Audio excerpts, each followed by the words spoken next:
Hey guys, Jeremy here with TacFix. So as you guys know, I'm a pretty big fan of the SIG P365, and I've been carrying it for about a year now as my everyday carry pistol.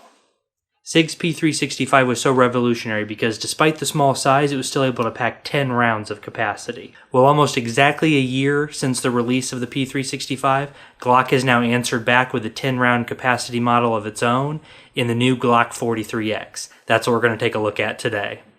So without further ado, let's go up top to the bench and take a look at it.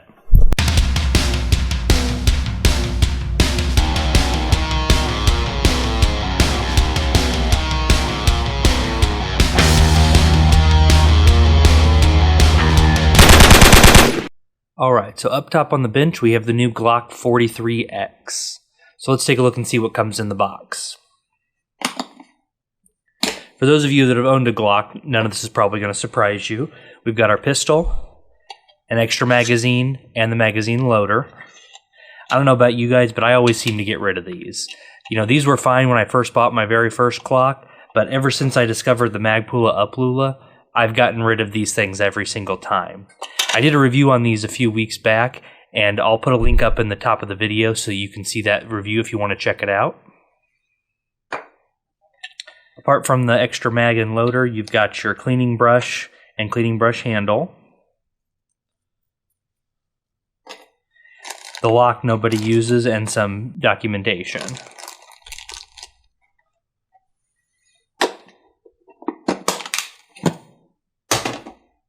Now, to me, the new 43X seems to be a great blend of the old 43 and the Glock 19. So I'm really liking this package here. Now, for those of you that have owned the Glock 43, let's talk about the differences between the old and the new model here.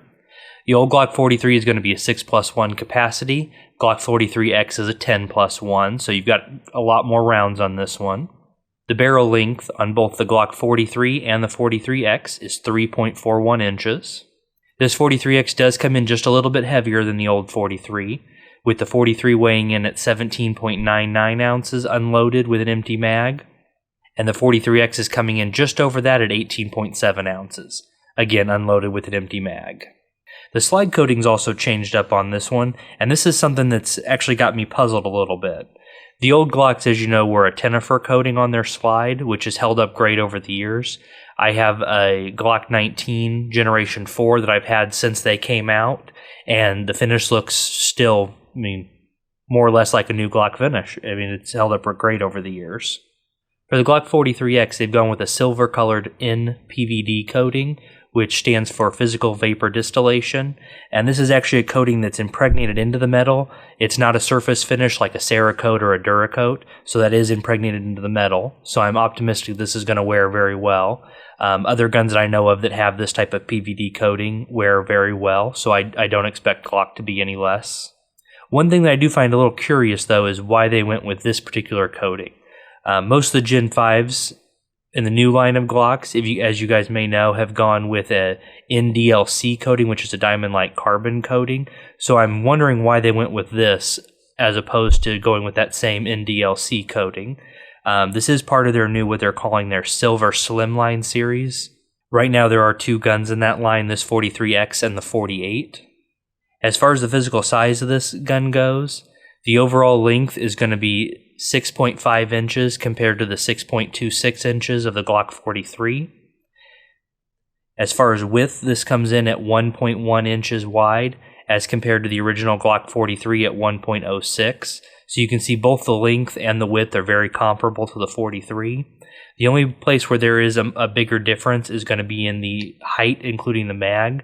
The 43X comes in at 5.04 inches tall, and the original 43 coming in at 4.25 inches tall. So it is a bit longer. The length on this grip is going to be more comparable to your Glock 19.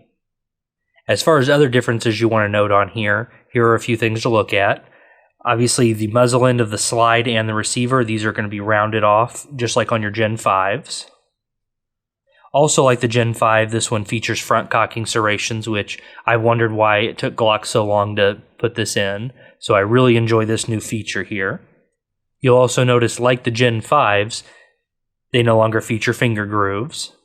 I was never super turned off by the finger grooves. They always seem to fit my hand fairly well, but I know of a lot of people who did not like the finger grooves, so a lot of you will welcome that removal here. And then, of course, the magazine has also been redesigned. Since this is now a 10+1 capacity, this is going to be just a little bit wider than your Glock 43 mags, so those will not be compatible with this new pistol, and this magazine will not be compatible with the old 43s, obviously. Other than that, there are a lot of things that are very similar on this that will look and feel very familiar for those of you who have owned Glocks before. We've still got the kind of square-shaped, or as they're calling it, pyramid grip texture on here. Overall, these are just fine. I don't particularly love them or hate them. I do usually, with Glocks and a lot of other polymer pistols, I like to stipple mine because I feel like that provides a better grip for me. But I don't mind this grip texture. I think it's just fine. It's just not what I'd ideally like to have on my pistols, so I do tend to stipple them. Another thing that is the same on here is going to be the sights. One notable departure on the sight front with this one is you are going to have 3 different options for sights that you can get straight from the factory.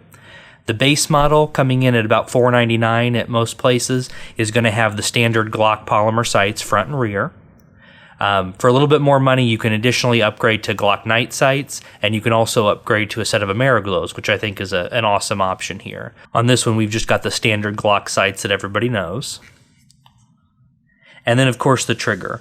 The trigger on this is very definitely a quintessential Glock trigger. There is quite a bit of creep to get to the wall, and then a fairly long pull to get that trigger to break. And then when resetting, it's got a fairly long reset to do as well. So this is definitely, if you're familiar with a Glock trigger, this is going to be exactly what you're used to here.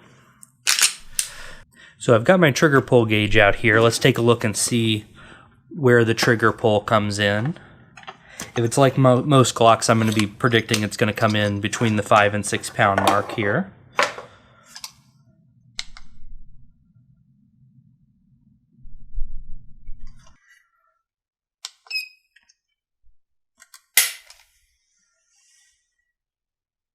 Oh, that first one actually came in at 3 pounds 4 ounces. That's kind of surprising for a Glock. Let's do this a couple more times here.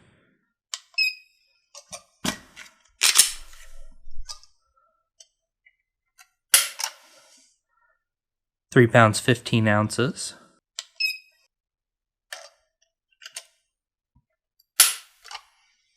4 pounds 14 ounces. 4 pounds 13 ounces. 3 pounds 4 ounces.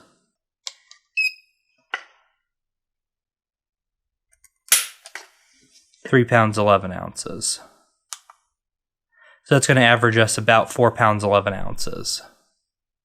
So my experience has said that a Glock trigger is usually between 5 and 6 pounds. Obviously that's going to vary pistol to pistol, but this one's coming in just a little bit lighter than I expected at 4 pounds 11 ounces.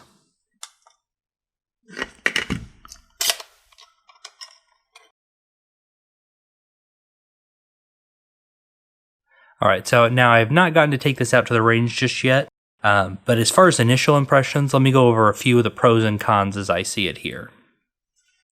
Now, as far as this pistol goes, I feel like it's got a great fit in my hand.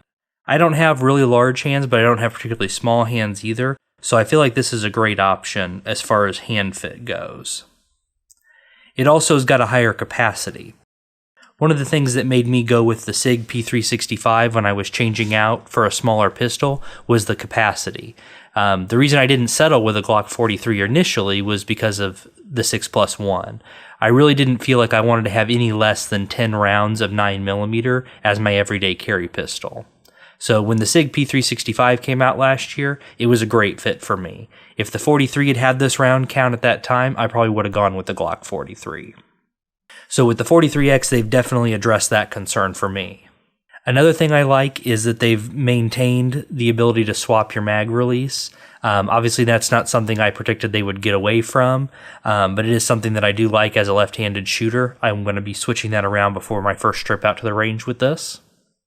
Now, as far as cons go, there are a couple things that I don't really like about this pistol, at least on initial impressions.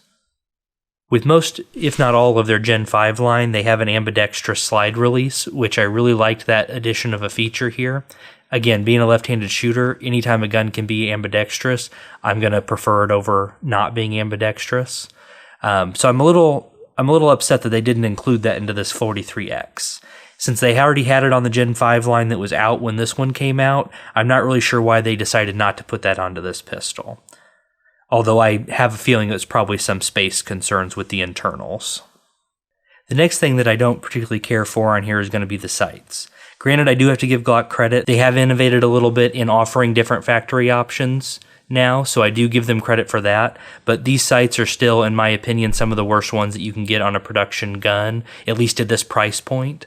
So this is something that I definitely wish they would be upgrading to at least metal sights, if not some better designed sights as your standard option. The last thing on here is definitely going to be the trigger. You know, most people, if they have a complaint about Glock, it's going to be that trigger. You've typically got a lot of creep to get up to the wall when you're pulling this trigger, and then a fairly heavy pull to break your trigger. Granted, this example, as we saw just a bit ago, this one's coming in at just under 5 pounds, so that is a pretty good trigger as far as the pull weight goes. But with this one, you've got a lot of travel to then get to that reset. So that's something definitely that's always been a con for me with Glocks as long as I've owned them, is going to be that trigger. So that's definitely going to be something I'm going to want to replace. So that is our first look at the Glock 43X that just came out this month. This weekend I'm going to be taking it out for its first trip to the range to run it through its paces and take a look and see how it performs. Also, don't forget to check out the channel next week. We're going to be doing a comparison video between this new Glock 43X and my current everyday carry gun, which is the SIG P365, and see how they stack up and see which one is going to be a better fit for concealed carry. Thank you for joining me today on TacFix. If you like the video, definitely hit that like button, and don't forget to subscribe so you can see all the latest videos as they come out. And as always, have a great day, guys.